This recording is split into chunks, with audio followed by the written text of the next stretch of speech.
Welcome back to the Conjugate Dads podcast. I'm your host, Dave Chase, with my lovely co-host, Justin Commandoris. We just released episode 8, and now here we are recording episode 9. Justin, how are you doing post July 4th weekend?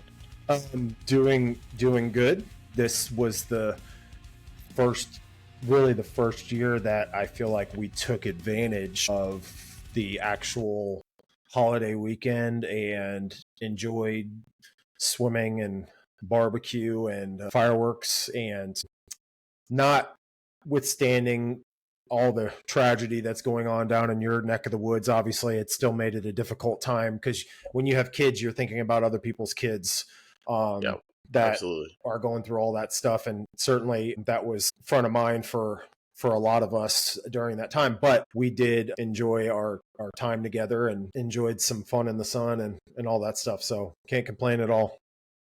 Yeah, that's great. And I'm glad you mentioned that. I did want to make sure we mentioned that off the top. Our thoughts and our hearts go out to those affected by the Central Texas flooding, pretty close to where I live, as Justin pointed out. So definitely been following that all over the news and just tragic stuff. And my wife, who you know as well, Justin, is just like, I can't even watch this stuff because she said, I can't even imagine if this was, our family, or it makes it even harder for her to watch it, like you had mentioned. You can't, and again, when you have a child or children, it makes it completely more difficult because you just don't understand. For me, you don't understand how that can happen. You understand how it can happen from a natural disaster standpoint, but you don't understand how the little kids, they didn't get to live their life. It's very frustrating and surreal. We actually had, there's a place close to here that we have taken our kids in the past. It's like a little water park. And a couple weeks ago, they've got lifeguards everywhere. There's water slides and there's a swimming pool, and everybody in Richmond goes there for the summer. And a kid drowned with all the eyes that you're talking about, 15, 20 different lifeguards all over the place, and they still had a kid drown. And it's like, oh my God, never taking my kids there ever again. If they even reopen, because they closed it for the investigation. And I know that they've lawyered up so that they're going to be suing. And, but 7-year-old kid, it's like, yeah, you can. And my mom always used to say, you can, when we were driving and stuff or anything, you can always replace other things like a car. If you lose a bunch of stuff, money, or you lose a valuable thing, but you can't replace, a person. And so she'd always say, like, don't worry if you lost something or you're running late, or just get home, because you can't replace you. Yeah. What did we say? The burnt toast theory or whatever. Yeah, exactly. I was thinking about all of that stuff and all the things that were happening. Growing up, we had a group of friends in our neighborhood, and we always had like select places where everybody would go hang out. Like, it wasn't usually my house or, this person. It was like, there was like 2 or 3 houses where we would always be hanging out at. And we had one group of friends where there were 3 brothers that lived, at 3/4 of a mile from my house, and this, because we lived in this really big neighborhood with a long street. And growing up, we were all very close, and like everybody would go there and eat their food and eat their Pop-Tarts and play their video games, and like their dad just always welcomed it. And unfortunately, really young, their mom died of cancer. So the boys there was one that was my age, there was one that was a year younger than me, then they had a little sister that is about 7 years younger than me, and then an older brother that was 3 or 4 years older than me. And so the dad, that's a dentist, had to raise that whole entire farm of kids by himself. And this guy, like, it was always crazy to me because he would do anything for his kids, but he would also do anything for their friends. And he never complained about food in the pit. I can remember them like going grocery shopping in a Suburban and coming back with like groceries pouring out the doors, because he wasn't just feeding the 5 of them. He was also feeding the rest of the neighborhood. Right. And this guy would do like anything. And yes, we must have drove him crazy because we were always in trouble. And specifically his kids were always in trouble, like a lot, like police trouble. But some way they always found a way through. And I can remember he told me this quote when and I may not have been a quote, he may have just made it up himself, but we were all hanging out and we were teenagers at the time. So it's like, this didn't really mean anything at the time, but it was like he says, when you have a kid, you are in such a hurry to get them to talk, right? Like you want like, come on, say daddy, say mama, mama. And then when they get older, you're in a hurry to get them to shut up because they don't stop Yeah. talking. And I think what he meant by that in a roundabout way is to just kind of embrace the time that you have with your kids in these little segments of time that you have, because things change so fast. And I mean, he got to watch all these boys, turn into men and do all these different things with their lives. And I mean, these guys, these people, like they built cars, they were avid hunters. So he had like a safe as big as, like a closet as big as this room full of guns, right? Yeah. Like all these different things. And they had boats on a lake and all these different things. So it's like, they didn't lack in any type of man skills, so to Sure. speak. But man, this guy, we call him Dr. Chip, but he had an immense amount of wisdom for somebody that had to go through all the things that they had to go through. Because I can remember the mom, like she was like the neighborhood mom for the kids on that side of the neighborhood. Like she was the glue that held that thing together, and it fell apart when she died for a while, but eventually everybody kind of came around, and all of the boys are successful now, like CPAs and big time. One of the kids is he works for a dealership that he's been with for 20 years in the department where they build the cars and all that kind of stuff. And the guy has all kinds of accolades and stuff, and they're all religious now. So it's just kind of like that made me think about, for whatever reason, all that stuff going on down there just made me kind of resurface a lot of the things that I experienced growing up, which does kind of segue to what we're wanting to today's topic go over today, which is just like the role of, or the importance of strength and really conditioning for parents, and why we find that to be such a critical component of rearing children, for lack of better words. But I mean, since you've been a dad, like what have, obviously Theo's still really young, but you have him out there in the garage with you and stuff like that, and because you have, I mean, before the heat got him, and he's in daycare during the day, but I mean, all the time. Your question was, what has made it different for me, or like the role of fitness? Just what is being a parent like? How has that changed the way that you look at what you do now? Yeah. Well, I used to look at fitness as like a fun therapy session and like fun alone time, and now I look at it as a family event. Obviously with the heat it's kind of hard, but when able to get together with the family, so my wife and I'll work out together with him in the garage before the weather got us, but also training to be more functional for him and the activities needed as a parent. So picking him up, not straining my back, throwing him around, having fun, crawling on the ground. He's just started crawling. So, I mean, just little things like that. Like I crawl after him because I want to do what he's doing, just like he tries to do what we're doing. So just a complete mind shift or mindset shift to now only wanting to do stuff, or like still having fun doing other things, but only really like having the most fun doing what I need to be more functional at. So like squatting down to get him, crawling. So I mean, I don't know how to sum that up, basically, just to say. No, I think those are, I mean, it's 2025 in America, bro. Like those are things that people have taken for granted, right? Yeah. The ability to be able to bend over and pick something up off the ground, Not to Hmm. mention, Yeah. something that's dead weight and moving, a Carrying. child, right? I did stop. I did forget too before the heat got us too. I mean, a family event that we had this conversation last night. I said actually it was at our doctor's appointment yesterday morning, and I said I'm really bummed out that the heat has come in a fury this summer because I used to take my son on a walk every single day when he'd get out of daycare.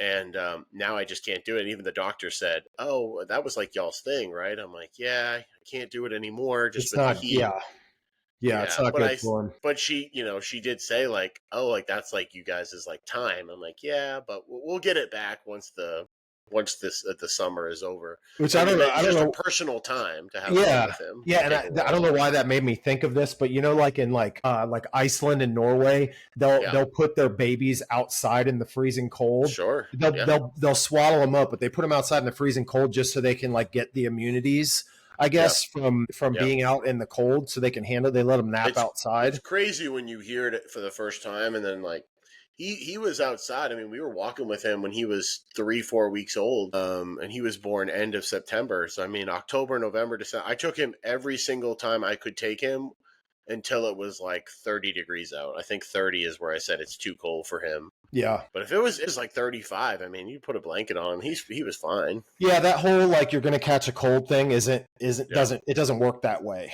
It's not the cold that gives you a cold or makes you yeah. sick. It's the lack of immunities or whatever. Yeah, the So, rain. I'm not going to take him in the pouring rain. I of mean, course, I'm of going to go course. by myself and I'm going to complain about it. This part of it. But yeah, I mean, just doing things, making it part of, making him part of an already growing lifestyle, which is Yeah. fitness is part of a huge part of our lives. So why would it ever change? And now it's like it's a new purpose. Like I need to be healthy, not only for myself and for my wife, but now I have to be healthy for our son. Because in 40 years or 30 years, if he decides to be a parent, I want to be able to play with that kid too. Yeah, I think my not only my dad, but also my uncle, they kind of set, not verbally, but just in their actions, set that example for me. So I was, and this is probably a really extreme example, but I can remember in every not spring break, but every Christmas break, we would come home. There was a group of guys that would get together on Saturdays from a couple of different towns in Florida, and we would meet at this wide open field at the YMCA in Deltona, Florida, and we would play tackle football against some guys from that area. Some of them were in their 30s, some of them were in their 20s, whatever, but we'd bring our guys and it would be a different group every time, and they would bring their guys and we'd just make it work. And it was just an opportunity for us to just go out and smash somebody when we weren't in the middle of the season or whatever, or playing college football. So I can remember one Saturday going out with my brother who was in town and a bunch of my like real close buddies that either just got done playing in high school or were playing in college, and meeting out there. And I remember telling my dad we were heading out, and the story goes, about 15 minutes after we left, my dad looks at my mom, and my dad was 54 at the time. He looks at my mom and he says, "I'm going." And she's like, "What do you mean you're going? You're crazy, right? You're psycho. What do you mean?" He's like, "I'm going." So he hops on his motorcycle and he hauls ass out there. And we're all standing there, and he shows up, and I'm like, "Hey, Dad, what are you doing here?" And he's like, "One last ride." And I'm Let's like, go. "Okay." And that was probably one of the core memories that I have with him, like of all memories, right? Because they're all great memories of my dad, but him being out there and like tackling people, and yeah, like Yeah. he's not sprinting 100% full speed, but I can remember throwing him a touchdown pass. And like, I mean, everybody out there, because there's people out there watching us and stuff, and I have it on video somewhere. I have to figure out where it is. I think they may have it, or I've got it in storage somewhere. But I mean, that experience for me, my brother being there and my dad being there, and like all my friends seeing my dad and being like, "This is crazy." Because who's no one's parents do that. Like, they Not people playing don't get. tackle, not playing tackle football. We did that a little bit, but like not tackle, more like touch with No, my, this isn't yeah. this was like, I mean, we made a cut up of the highlights of people getting clotheslined, body slammed, Yeah. suplexed, Yeah, just not getting that level. I don't just think a lot of dads are doing that level people though. getting bloodied up. I mean, this is like No pads? no pads, just getting after it, old school backyard football. How many And injuries he's just happen? out Jeez. there. I Yeah. mean, honestly, it's not as much because you don't have the pads to do, you're not trying to like go head for, well, we did, but I mean, people I think play a little safer when you don't have a helmet on. I see what you're But saying. Yep. but yeah, I mean, like broken noses, black Yeah. eyes, cuts, all of the things. And it was just, football was in our blood as a neighborhood, as a family. That was just part of us. It's what we did. And so, he got out there and he did it. And the funny thing is, to this day, every time I see him, he's like, man, I'm still sore from that game. And this is, That's hilarious. nearly 20 years ago. But I see that and I'm like, man, like, and he didn't even really work out. Like, it was just like, Yeah. he just good genes or whatever, but he didn't really work out. A lot of people don't know this about my dad, but if you've ever seen the movie Invincible about Vince Papale, my Sure. dad was at that tryout. That's awesome. Yeah. He ran a 5 flat and didn't make the past the first phase as a receiver, but he was at that grouping of workouts for that tryout when the Philadelphia Eagles said, we're going to do a open tryout and see what happens. Like, he was there. Yeah. And so that was like, he played some semi-pro or whatever, but his main thing was he was in the military and he was just always a very active person, no matter what we did, rollerblading, bikes, football. He did it too. Same with my brother. My brother's 10 years older than me, but he would always be out there. When we were 15, riding BMX bikes and jumping jumps, he'd be out there on his mountain bike trying to do it too. Like, it was just kind of how we were as a family. But yeah, it's in the blood.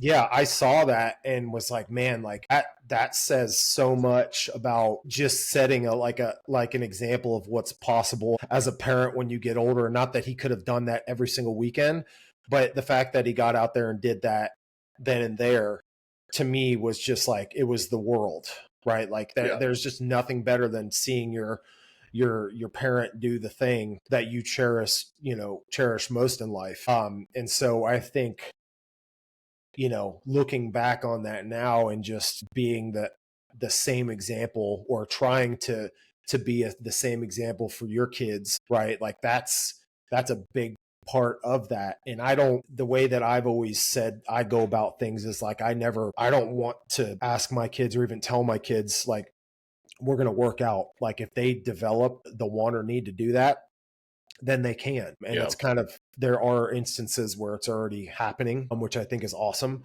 But I think the first aspect of, and probably the most important of, why parents need to work out and train for strength and conditioning is because you're setting an excellent example for your children. Mm-hmm.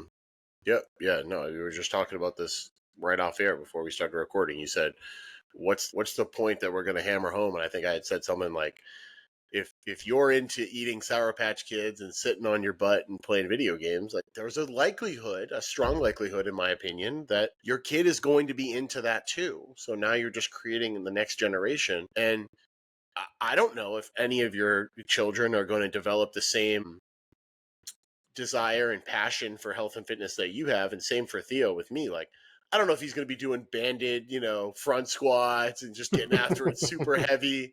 I mean, yesterday I'm doing bench, or like the bands are all messed up. I don't think if he's like, hey man, like, I would love to go out there and just like get it in with you, even at a 50% level. And when he's like, I don't even know. Like, I think like if he's like a teenager and he's like, can I just come work out in the garage with you? Like, I think I just would start crying, like, out of excitement. I'd be like, this is awesome. Like, I just never thought that would be possible. Think of it this way, and think of it in terms of a value, right? Like, what's the value that you provide, like, as a parent, or like, what's the skill that you can provide to your kids in the event that they need to have that skill? So, for example, my wife's a nurse practitioner. That's a huge value, not only to my kids, but to me, because I know that if something happens to one of them, they're always going to be safe, Sure. because she can jump in and fix a problem, um, in 99% of the situations, right? Yeah. With Yeah. her skill set. And from my point of view, when it comes to strength conditioning and fitness and stuff like that, I think for most people in their life, at some point they will have that need of fitness, of health, like, Yeah. oh, I want to be more healthier. If they get into sports, how much money am I saving by having Mm-hmm. this skill set that I have, that I believe is Sure. super beneficial, Yep. to a lot of people. So Kenny is another example, right? He's got me as a resource for his son, who's just an Right. absolute savage of a 15 or 16-year-old, right? And Mm-hmm. it's like he now can provide that to him that we didn't have. We didn't have the best strength and conditioning coach in high school or whatever, and most Right. high schools don't, right? There's a few, but most Sure. of them don't. Mine So it's definitely like did not. he's got all this stuff that he's built up at home, right, in his garage, that his son can use, because these kids can work out 2 and 3 times a day if they want to. That's a value to his Yeah. family, and a lot of Yep. times they're all getting out there. So if your kids are going to play sports, like, forget about it. If you have that skill and understanding of like what it means to put it on the line for an hour and a half in the heat in your Yeah. garage in the hot sun, like, that's Or even the frigid cold. Yeah. right. I mean, that's so valuable. You're giving your kids a very tangible skill, resilience, Yep. right? Like, And I would say too, you said saving the money. Not everyone can afford to go to APEC, which is where Pat Mahomes used to train as a kid, and he still trains or he was training at the one in Dallas, and he ended up hiring the guy who owned that, but he was being sent there as a kid, and now that the guy who trains him, Bobby Stroop, is a consultant for the Chiefs, and so he just hired his full time coach. So, I mean, it's not everyone can afford to do that or go to a place like John Davis's, and yeah, obviously if you can afford it, that's awesome. But there's now you're saving the money. Dave, there's pockets of places all over the country, Yep. and I live in one in Mm-hmm. this area. There are no coaches or strength conditioning coaches that are running, what I would consider to be like a top notch facility, right? So even Waco is probably a place where I would say, like, the people that are doing personal training there for athletes, Mm-hmm. it's not what I would consider to be like the pinnacle, right? Like your Yeah. explosive mechanics and your grindhouse out in California. Like, there's some different places that do it Mm-hmm. right, but there's a lot of pockets where they don't. And if you have that skill as a parent, or at least an understanding of like what's good and what's not, you can give your kid the best opportunity to be successful. And it doesn't even Sure. have to be in sports. It can just be just Sure. like, from a, hey, I really just want to be more healthy. What do I need to do? Sweet. Mm-hmm. All you had to do Yeah. was ask, and I can provide that for you. And I Yeah. understand that not everybody's going to have that level of understanding, Mm-hmm. but it's just doing the thing for X Mm-hmm. amount of time as a parent, and being in that environment where you're trying to improve yourself from a health standpoint, from a physical standpoint, you're going to be a lot better off in directing that kid in whatever it is they want to, whatever direction they want to take their own health and wellness, than if you didn't Yeah. do it at all. You know what I mean? Right. So it's just one of those things where it's better to have it and not need it than to need it and not have it. Yeah, and I would say too, I mean, you're giving them a routine when you say like we're forming like good habits. Like we just go on a walk after dinner because that's just what we do in this family. And like, of course, if the weather doesn't allow, it's raining or it's super cold, it's super Yeah. hot, you can't do that. Hey, what are we going to do to adjust that? Oh, in the summertime, we're going to actually get up and do that walk early. Well, why? Because that's just what the Chase family does. That's just what the Commodores family does. Because we're giving ourselves a great start or a great end to the day. Like, this is our family walk time. I always tell her, like, it's the Chase boys walk, and I say sometimes you come with us, sometimes you can't because of work, with traffic, with her, new job, commuting times, sometimes far, sometimes close. But I don't know. I mean, like you said, setting a great example, and then also just making it a part of your lifestyle to the point where they don't think it's a chore. Like she said, she thought like everyone, this is like a off topic, but she had like a Virgin Mary that her grandmother would like bring everywhere, and it would like travel everywhere they went on like family trips. And so Emily was like, oh, like I thought every family had like a Virgin Mary. But she also walked to church with her family like every Sunday. So she didn't know like every other family didn't walk to church. It's just like little things like that are like, hey, It's just built in. we always cook at home, or hey, we always watch, like, I mean, it's silly, but it's like, hey, we always watch the Patriots games on Sunday, or whatever team anyone wants to watch. Like, yeah, it's just what we do. Like, there's no explanation other than that's just what we do. And so it's not weird to them, and it's not a chore because it's just part of life. If you look at anybody that goes into, let's just say, one of the biggest things that I tend to be up against when it comes to bringing on new clients is there is that real fear of going into a big box gym and being embarrassed of not knowing what to do, not knowing how to do it, because they think that all eyes are on them. And we know that that's not really true, unless you're wearing like a crop top and, tight pants, whatever. But anyways, yeah, you're wearing like angry words on your like shirt or something. If you walk into I don't care what side of the fence you're on, if you walk into a gym with a MAGA hat on, people are going to stare at you. And so it's just what it is. I mean, you walk into a Texas, University of Texas country wearing an A&M hat. Yeah, you're going to get some stares. Yeah, exactly. Yeah, exactly. Sure. So absolutely. So in that situation, wouldn't it be more beneficial to you threw me off guard with that ginormous cough you just I muted it too. It looked like you were getting ready to spew. That would have been good for the podcast. Exactly. That's quality, real content right there. Isn't it more beneficial to like go into that situation feeling comfortable because you've seen it all the time and you're like, oh man, this is super valuable. It's just like, I think the flip side is like I watched my dad do like all the maintenance on the cars and same here. Fix cars and like fix everything around the house that he was capable of fixing, right? And no, I never got into cars like he did because he didn't push that on me. But when it comes to making sure that the yard is kept up and taken care of and manicured and things are getting fixed around the house, I have a much deeper appreciation for those things now because I actually enjoy doing them. And I wonder why, right? It gets built into you. And to give my mom some credit too, like she kept a pristine, shipshape house. And we had when the house is clean, you're like, ooh, Saturdays after cartoons and after your giant bowl of Captain Crunch that you eat with a giant spoon ladle, you got up and you cleaned your bathroom and you cleaned your bedroom and you made your bed and you vacuumed and you did all those things before you did your chores before you went out and played, right? I think we embrace those things. And I would say that strength training, being healthy, all those things fall under that umbrella there, is something that I think more people need to embrace too, because for the most important reason of setting that example for your kids. I just think that's number one, right? Number two is they're watching you at all times. They're always watching, right? They're overhearing you.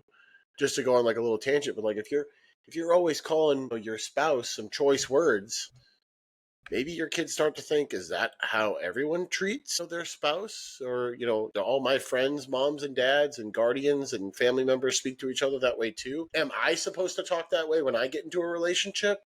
So it's the adverse effect. If you're always, I already told Emily, I said, I can't wait to embarrass our son, giving her hugs and kisses in public. And, she'll say, oh, hey, Theo will probably not like that. I said, I don't care. I said, he's got to learn how to be a good spouse and a good boyfriend, to whomever, and also know how to respect somebody that he loves. And it just, it starts with showing him how it's done. He's looking up something. So this made me think of something that I wanted to Google. So if a child grows up in a home with an alcoholic, what is the likelihood that they then become an alcoholic? And again, this is just Is it like like relevant, right? 80% or But something? Yeah. they are 4 times more likely than the Mm. general population to develop alcohol problems. And I don't mean to like point the finger at the alcohol industry or people that drink alcohol or whatever. We're talking about alcoholism here. Well, That's an drinking, I extreme was going to say thing. drinking alcohol casually and being an alcoholic are definitely two Yeah, different things. two different things, right? But in that, think about that though, right? If just Oh, them well, yeah. seeing, I mean, I knew guys that their parents smoked growing up, and guess what? They smoke. Mm-hmm. You know, it's just so if your kids are constantly around, you know, you and you're constantly slamming brewskis and drinking mixed drinks and smoking and doing all these things, like that's bad for a number of different reasons. But if we're talking about setting the example, that's not a great example to be set, right? So I think that, you know, people think that they do a good job of hiding certain things, and they don't. Kids see all and they know all, and they figure it out eventually. So Well, uh, so to further that, Justin, too, research shows significant link between parental weight and a child's likelihood of being obese or overweight or obese. One overweight parent, child has 50% chance of becoming overweight. Both overweight parents, child has an 80% chance. I mean, that's why we just talked about this off screen of saying, hey, like, probably need to lose. It says 15% chance of becoming overweight or obese if the child has both healthy parents. So, I mean, it's not zero healthy weight parents. I mean, I always say, like, hey, I got to lose some weight just to show him a better example because I want to be in better shape, you know, get that BMI down and get the overall scale weight down as well. yeah, by the way, you have to be below a 30 BMI Yeah. for a fitness standard. I just thought about that. Um, Yeah. Yeah. so for the fire stuff, but let's brightside this for a Yeah. second and say, let's say you're an overweight parent and you go through a transformation and they see Mm-hmm. that's Yeah. even more Right. powerful, right? And Yeah. so I think And you're over the age of 30 or 40. Like, I think it becomes even more my amazing. mom's busting her butt and she's working and she's working 3 shifts and she comes home and takes care of us, and she went out there and and made her life, her Yeah. physical health better Yeah. for me. And it's like, wow, that's incredible. Like if and I know that's setting a good example for your kids, and they may not. I hear little jibs and jabs from some of my clients that have gone through extreme transformations, and they have teenagers, and Yeah. their teenagers will make jokes and they'll say like, oh, you used to be a big back and now you're not, and you know, Yeah. little things like that. But it may be funny now, but when they get older, they'll be Yeah. saying the same things that I'm saying about my dad now and my Yeah. mom now, which is like their success stories then become your success stories, right? And I think that paints a amazing picture for why it's so important Mhm. to set a good example for your kids and Yeah. for them to see you not only go through the wins but to struggle too, because it's Yeah. tough. Um Yeah. it's just You're things handling aren't the the same. household, the bills, and always you're raising a kid or multiple kids, and then I think the second point too is like, why is it important for you to do some sort of physical fitness? Well, the best one is because it's definitely going to hurt a lot less. Like, you're making it easier on yourself when they get older and you're carrying all their stuff. You know, I mean, how much stuff are you carrying to that golf camp or your daughter? I'm the You're going caddy. places. I'm Yeah, the caddy, bro. you're Like I carrying have all to. their stuff, and He has it in his mind. Jack has it in his mind that I'm his caddy, yep. and although he does not let me make the club decisions for him, he wants to make those Oh, decisions. But hey, Dad, can you tee it up for me? Hey, Dad, can you carry my bag? You know, of course. yeah. You know, I'm gonna. And it's I'm not in. that hard for you It's a because you can no. do It's it. a freaking. You know, for a lot of people, yeah, that's a the golf bag is heavy, but you know, for me, it's like it's all Yep. relative to how Yep. strong you are, and not only that, but it's like it's a lot of walking too. So it's like Sure. you can't not be in I shape mean, and do those it's things. and it's not hard. I mean, to say like, what, you go back on what I was saying, it isn't hard. My sister was visiting in town last week, or I guess a week and a half ago, and then she said, "Oh, I can take him from you." And I was bouncing my son, and I said, "I trained for this. That I've been training for this for several years." I said, before I even knew I was training for this, I was training for this, and I said, I'm not tired. I can hold him. I can switch arms. I can throw him around. I do this thing now where I call it a roller coaster, where I have him in front and he goes all the way down. And I pick him back up, and it's fun. It's not even, it's actually not hard. It's the opposite of hard. It's incredibly fun to be able to throw him around and him laugh, and it's the most rewarding thing ever when you make your kid laugh, and it's like, this is awesome. My dad is Superman right now. He can throw me around in the air, and mommy gets terrified, but somehow, he's okay. And You are the um, strongest man in the world. And yeah, yeah, and there's that's what he thinks, and that's cool with me. there is few when your kid gets old enough and they see other people's parents, when they're in elementary school and they all get together for whatever functions that they have at school or award ceremonies or whatever. And you walk into the room and everyone's like, whose parent is that?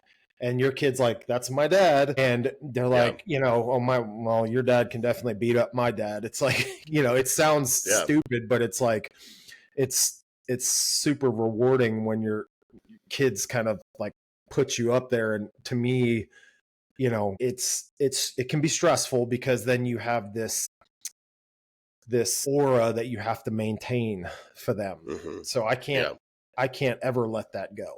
Like I have to keep that for them because I've set that standard, and that standard has to stay set. Like I'm not, so that's going to carry me until the wheels fall off essentially. Right. yeah, Um, and so to me, like that's one of the more rewarding things. Like, you mentioned picking up your kid and carrying, like if you can pick up all three of your kids and get them from yeah, point A to point B and not be like, then right, to me, that's just like, I can't, I can't tell you how good that feels.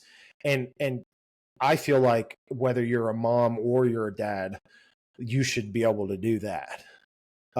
yeah, It's yeah, just like, it's a basic skill that all mammals have that they need to be, like you see dogs carrying their puppies or cats carrying their kittens by the mouth. Those are all things that I think a lot of people take that for granted. I think my dad, if he wanted to right now, like if he wanted to give me a big old bear hug and pick me up, he could. My mom couldn't, but my dad could, and my mom's a little person, so it's all good. I say, I don't mean like a midget. I mean like she's I knew what you 5'4". meant. She's That's, tiny. you can't say that Um, word. You can't say that word anymore.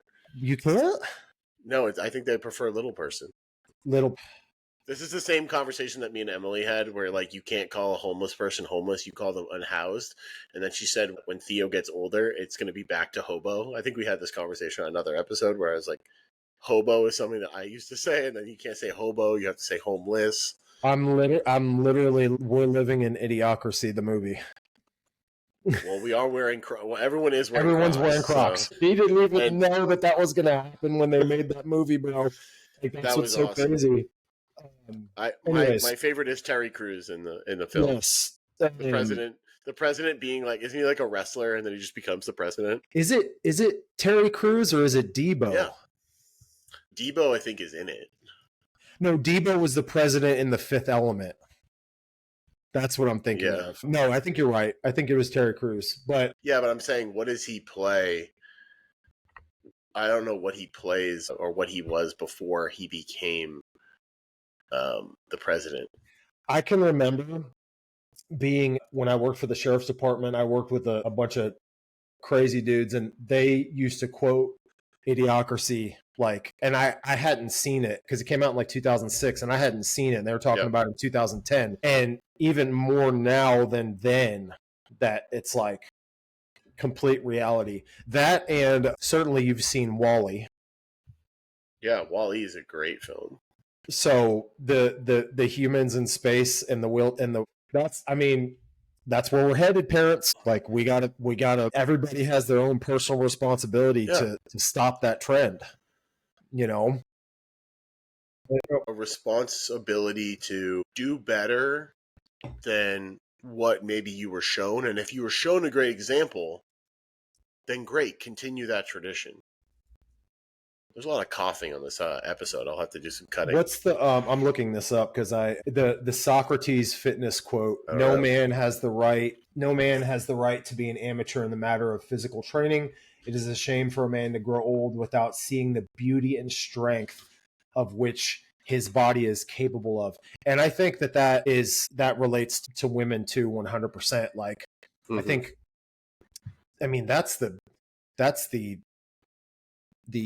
emphasis of common athlete to me in a lot of ways is like most people just don't know what they're capable of. And that's why, even though it's a play on words, that's why I wanted to call it common athlete, because I think everybody has the ability to develop some form of athleticism and be able to do all the things that life provides them. And I think as a parent, I mean, that is just incredibly critical. Make the most of this vessel that you've been given, because I forget what Neil deGrasse Tyson said, what the percentage chance of you getting here. I think it's like 1 in 3 trillion that you're even born, right? Oh, is So this to say like the sperm that won? Is what you're saying? something just like the odds that Plus you the were born, embryo and all that. right? Yeah. Yeah, like Just all of it's that so little. happening is so small. Yeah. Yeah, and people just take that for granted, and I understand.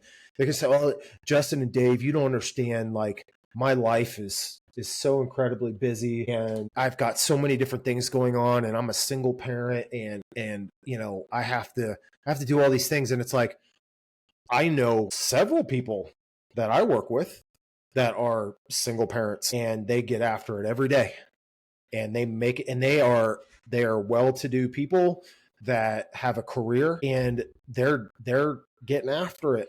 It's a Yeah. choice.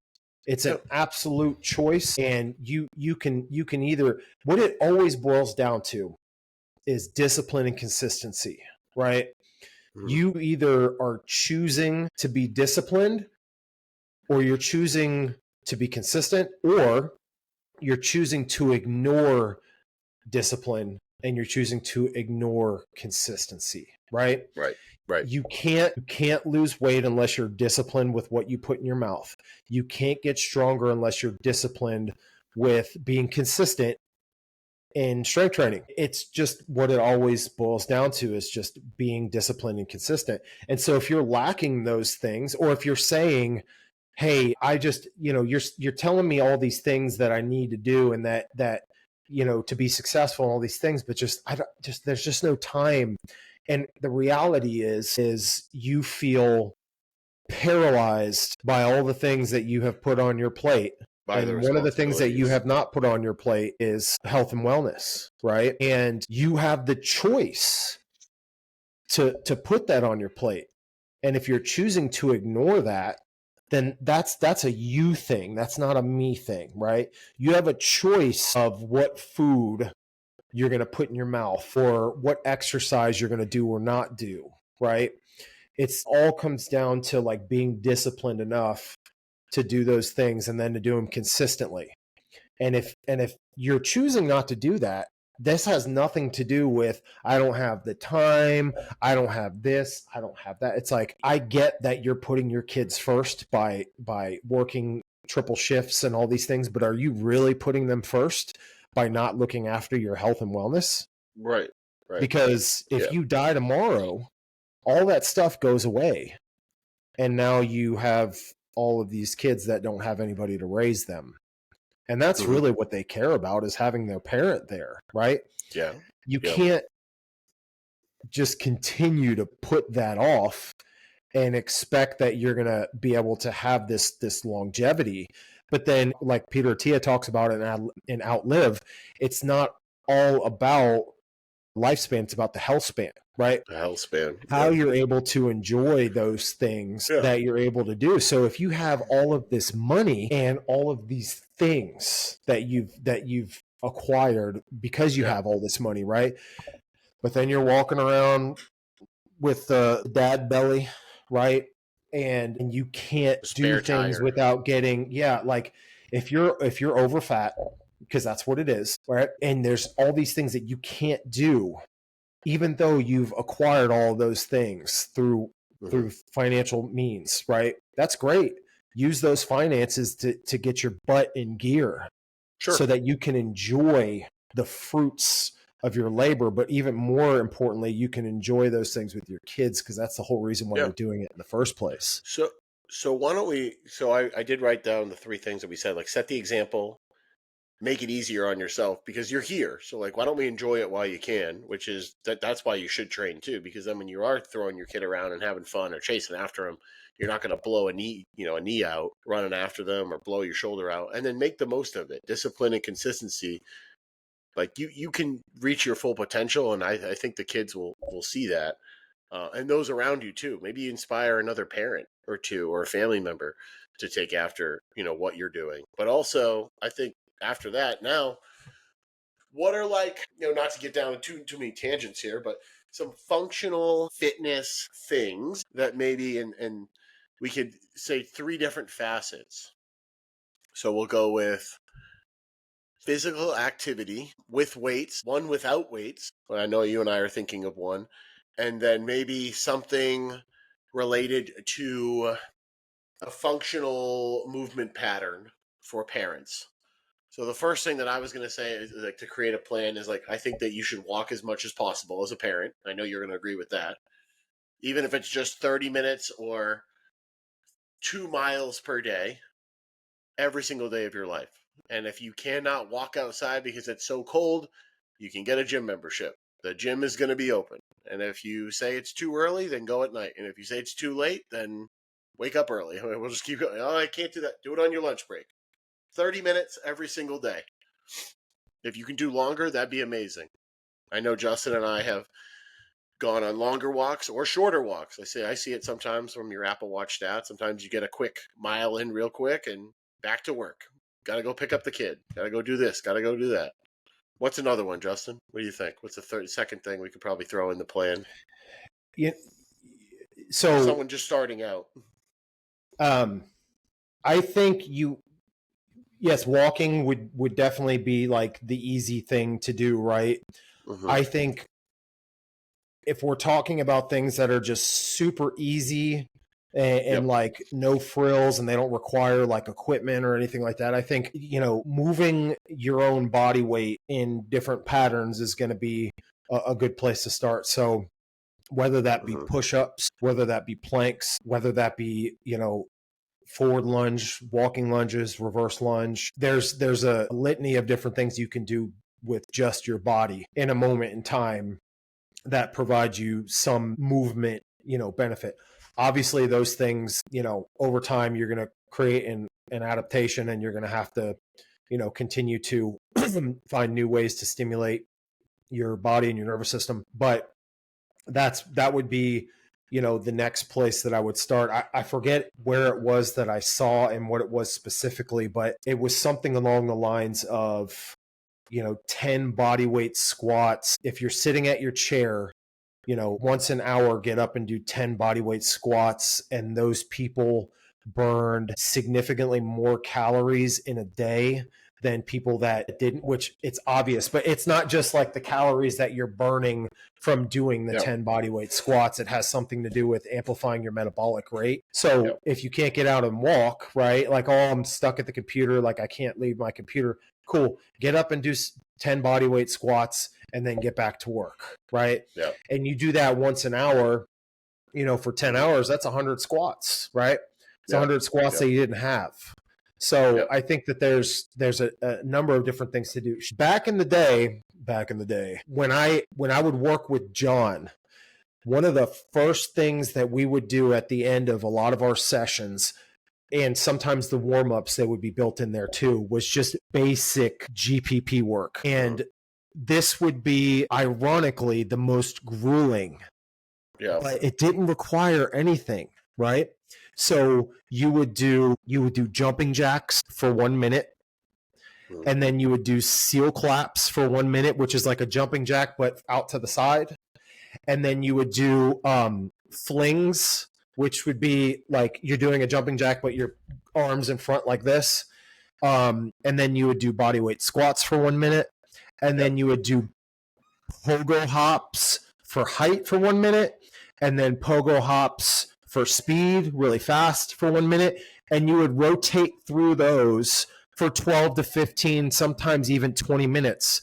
And let me tell you, that's the most basic form of GPP.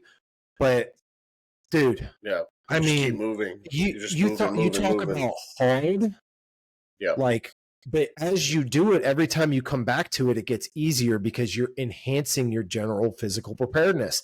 And it was the most annoying thing. And then from there, we would do the same thing, but like with jumping rope, right? We would do just traditional jump rope, back and forth, side to side. Ollie shuffle was another one. Like, dude, it's not, I guess people just don't have the patience for that type of stuff, or they just don't think about, like, I can just move in place. Another one, Dave, that a lot of people will ask me, hey, I can't go out on these long walks because I have an infant and I can't take them with me, or it's raining outside, or I just can't get out of the house. Cool. Grab a dumbbell or two, or grab your weight vest, and you're going to march in place. Yeah, you're moving for an extended period of time, right? Marching, if you want to grow your glutes and your calves, try marching. Because that, I don't know what happened there, buddy, but that will kick your butt, right? We have not mentioned anything about going to the gym or just general strength training, which is extremely important. And we can probably do a part 2 on this and break it up into 2, because we haven't even talked about the benefits of strength training and conditioning in terms of what it does for your body and being able to do different things, right? But, again, those are all simplistic things that you can do without even having to leave your house. I mean, we got walking 30 minutes a day, moving your body weight in different patterns. And then I'm just going to write down here something that you just said. Don't make your children an excuse. So, I can't go out because of the weather, or I can't take my kid. You can walk in place. I know that that's boring, but you can do it. You can do the GPP circuit that you mentioned. You could, I've done it before where I've put Theo in his chair and just to calm him down. And we just stroll around the house, and I just go back and forth. I back it up. I go forward. I'm just going different ways. I make a game out of it. I'm like, how long can I go before he just realizes we're just basically outside, but we're inside. We're just on a walk. And if you have stairs in your house, we have now quadrupled the number of things that you can do. You can walk from up and down to backwards walking up and down, forwards walking, but whatever, it doesn't matter. Jumping. But again, to the other side of that coin, when it comes to not making your kids the excuse, is like, don't make the excuse that I'm so busy making money to support my kids that I can't find time to take care of my health, because what you're saying is that they're actually not important. Because and you can try and argue that with me, but I'm gonna die on that hill that it has to be a balance of those things. Yes, we have to work. Yes, we have to support our family. And wouldn't you say that has become that out of balance? Idea, what I'm saying, don't you think that idea is not really there in most companies? If you tell a company, hey, it's 7 p.m. This is my time that I go on a walk with my family. Even if you're a CEO, you can answer the phone call and go, hey, I'm on my walk. Like, I'm not going to stop my life. Or, hey, I get up at 6 o'clock to get in my morning workout. Yeah, pick up the phone, sure. But make it I'm doing my thing, man. This is my schedule. There should be a company that's a large company should have a health and wellness department, right? That it should be part of human resources. Someone who says, if you're working out at this time, no one is to contact you. And if they do, they can call me.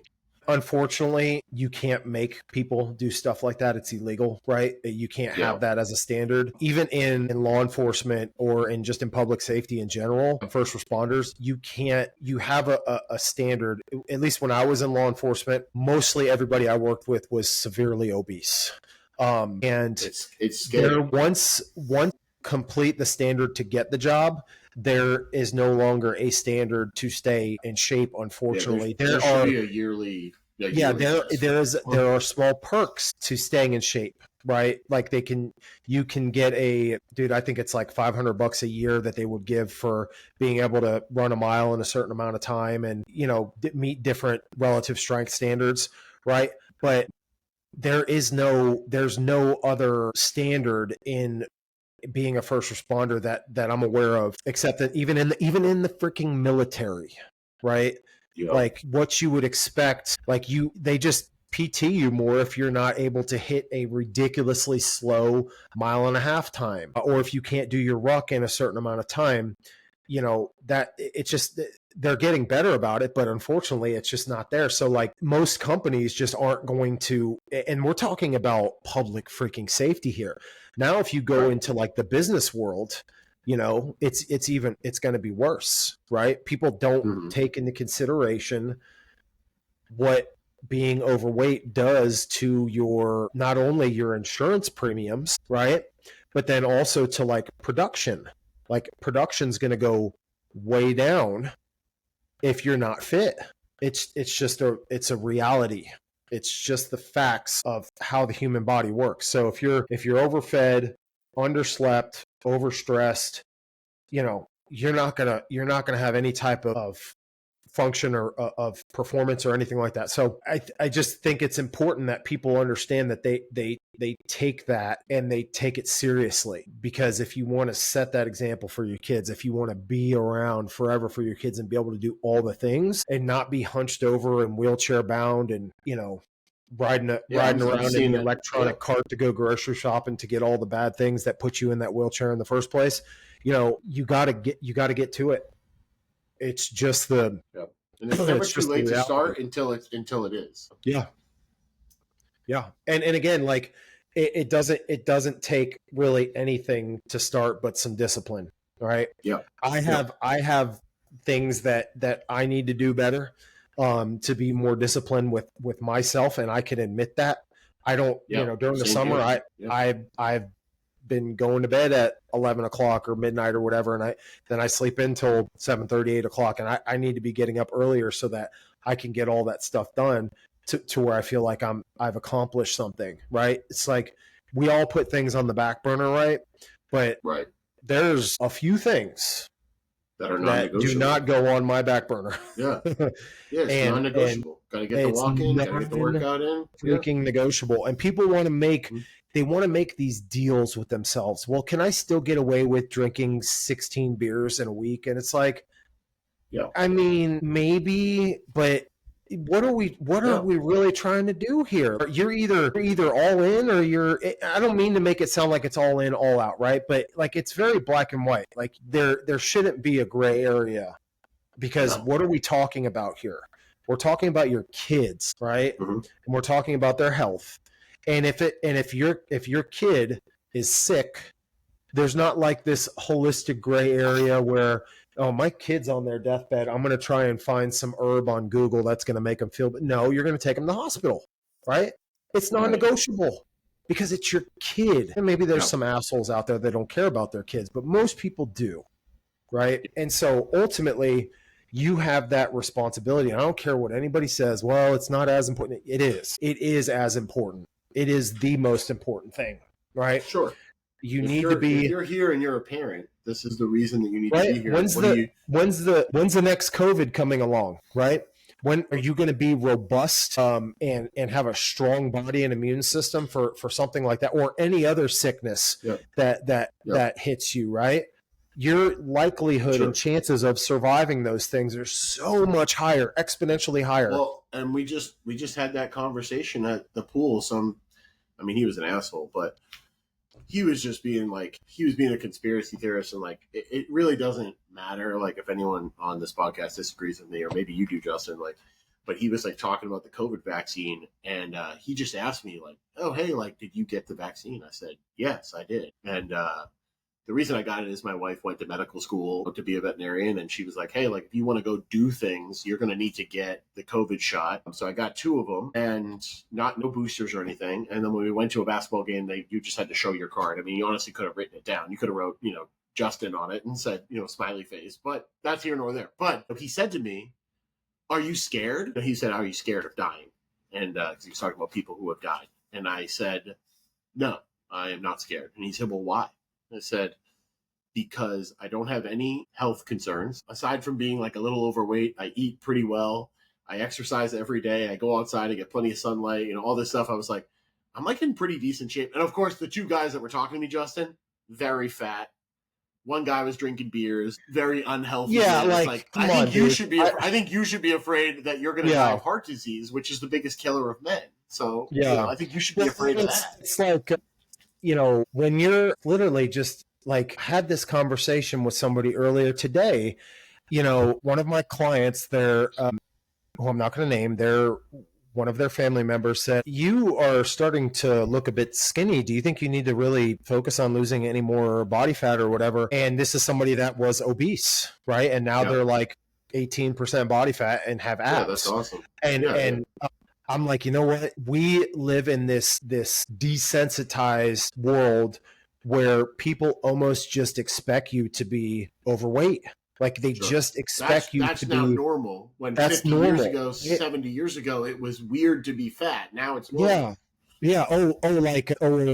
If not to spotlight this because everything kind of can have its downfall, but like I can remember a meme where on one side it's a guy working out, right, and he's using TRT, and on the other side there's a person which TRT is testosterone replacement therapy for anybody that doesn't know, and on the other side it's a guy sitting at a keyboard saying all these negative things about somebody on TRT eating donuts and chips and they're extremely overweight, and it's like we live in a glass house and we're throwing stones at somebody that's replacing their hormones and doing all the right things, and it's like, what are we even talking about here? And listen, to take it to the next level, it wouldn't even have to be TRT. It's going back to the family member that you said. It's someone who, I don't know if that the family member who made the comment, I imagine they probably are overweight because you said that's like a normalcy. And then the person who makes the comment says, hey, you need to do it. It's because they're feeling insecure and saying, I don't want to look even worse than I already do, versus his family member who works with you. Well, I think that's where it does come from, a place of insecurity. And like, listen, I'm not going to like share what my thoughts are on like all the vaccine stuff that's going, like, I try to stay away from that stuff, but like my wife had to get vaccinated to stay at work, right? My parents were scared because of their age, so they got vaccines, right? And then they didn't get like boosted or anything afterwards because for whatever reason, but like I didn't get it. And I don't think any less of you because you didn't get it. There are people like that on both sides that say, I'm going to think less of someone because they got it or didn't get it. And I'm like, whoa. Who would I be to be like sit there and talk about like, well, you didn't get a vaccine, or you got a vaccine, so that means that you're like, the enemy, or it's like, no, right. even if you believe, even if I believed that, that whatever you're going to say about the vaccine, it was pushed on us, money, whatever, even if I believed that, right? My wife took it. So I'm not going to sit here and say like, oh, like everybody's going to die. Are you serious? Like that's my wife had to take it, right? Like my parents had to take it. Granted, they're all still healthy and fine, which is good, but they're also healthy people, right? So it's like, I think, when we look at things like that, you got to kind of try to make sense of both sides of the equation. And again, like, I know this isn't super relevant. It's downstream relevant to what we're talking about. I just, that whole thing where, an obese person is trying to give you crap about, oh, you took the vaccine, aren't you worried you're going to die? It's like, you ate that whole 2 pizzas in one sitting and you just drank a 6-pack of beer. Aren't you worried about you're going to die? It's like, same with cigarette smokers, or people who drink a ton of alcohol every weekend. You're making fun of me because I make videos in my garage lifting weights. You're making videos of taking shots. You're 34 years old. Yeah. What are we talking about here? Yeah. People are going to do it for your kids. Just do it for your kids. I mean, that's the sum of the episode, right? Like your kid, if you're chugging alcohol every weekend, or if you're eating pizza and donuts every single weekend, you're doing it for your kid one way or another. And then they're going to have to see the effects of that when you get older. And not to end the episode on a negative note, but they're Well, going to see that. They're going to see it. what's the positive part though is that if you're strong and in shape and robust and your kids want to get donuts once a week on Fridays, guess Sure, why what? not? You can Yeah. have one too. Yep. Because it's not going to have this negative impact on you to where you feel like you're going to have a diabetic coma from eating one donut. It's like, dude, Yeah. guess what? When they want it, I'm like, shoot, I'm about to buy this apple fritter right here and I get it because number one, Yeah. I'm supporting a small business, but number two, like it tastes good, and I just feel like if you're in a good place with your health, you can do stuff like that because Sure. it's 80% of the time you're doing good anyways. So it's like get yourself to where you're in a good place, Sure. and Live a little bit. yeah, and you can live a little bit. And clearly, I am extremely passionate about this subject. It really pulls the frustration out of me because there are Same so here. many people Yeah. that you and I care about, that we see that from our, either whether it's our family members or whatever, that you're like, man, what are you going to do? Like I have someone that I'm close with that I know that just does not take care of themselves at all, and Yeah. they have kids, and they're just not setting a good example, and I don't agree with it. And it's really hard for me to sit back and just watch that person self-destruct, and it's like, dude, your kids, what about them? What about them? Like, that's what it all comes down to. Yeah. No, I mean, I had an uncle pass a few weeks back, and he didn't take care of himself, and a number of issues, and obviously for my aunt, I felt the most horrible. But then I did think like, hey, like my dad, long term friend, he's not blood related, but he's still my uncle. But you know how that is. Very similar issues to my dad, and I just said, this is the product of not taking care of yourself. So it was upsetting, but it also was like a reality check. Like, hey, I don't want to be in this position 30, 40 years from now. So the only way to do that is to do everything possible to prevent it. But yeah, no, I mean, we're definitely super passionate about this. I mean, if it's not even just the fact that we see people not taking care of themselves and that's their choice, but they're furthering their addictions to food and their phone and the chemical imbalance that happens when you ingest those foods and the deterioration in your brain when you're scrolling on your phone consistently, comparing yourself to people online that either are editing their photos or videos or changing their appearance with touch-ups or what have you. So you're further making this issue with your body way worse. And it's just stay off your phone, get some sunlight, try to be a better version of Dave and Justin. Just don't, or whomever you are, don't try to be a world-class supermodel. You don't have the funds, you don't have the time. Do what you can with the time you have. Take the scroll time, look at your scroll time on your phone, and just take an hour of that away and just go outside. Do that. Yeah, because you're taking an hour away from like 5. I think people. Yeah, I don't even know what is my screen time. I don't know. It's probably not good. Mine's probably pretty decent, but I will say that probably 75% of mine is when I'm on the toilet. So, you got to have your pooping device. Oh, okay. It's not telling me. Is there a place to look that up? Yeah, you have to go to your general functions and your settings. General. I think. And it'll tell you like you spent this much time and like, or you can actually set it because every Sunday my iPad will tell me 3 hours, 37 minutes. Yeah. That's not that bad. Granted, that is a culmination of everything combined. So you may do 5 minutes here, 10 minutes there, 20 minutes there. Right.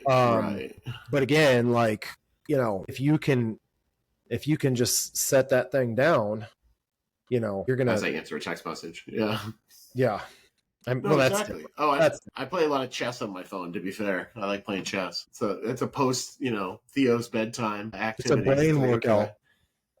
Yeah, I just think it's a fun strategy game, and it's something that I'd like to play with somebody else in person. But Emily, not a big fan of chess. So. But yeah, I mean, I'm happy that we got this episode in just with functional fitness and like what's the reason for doing it.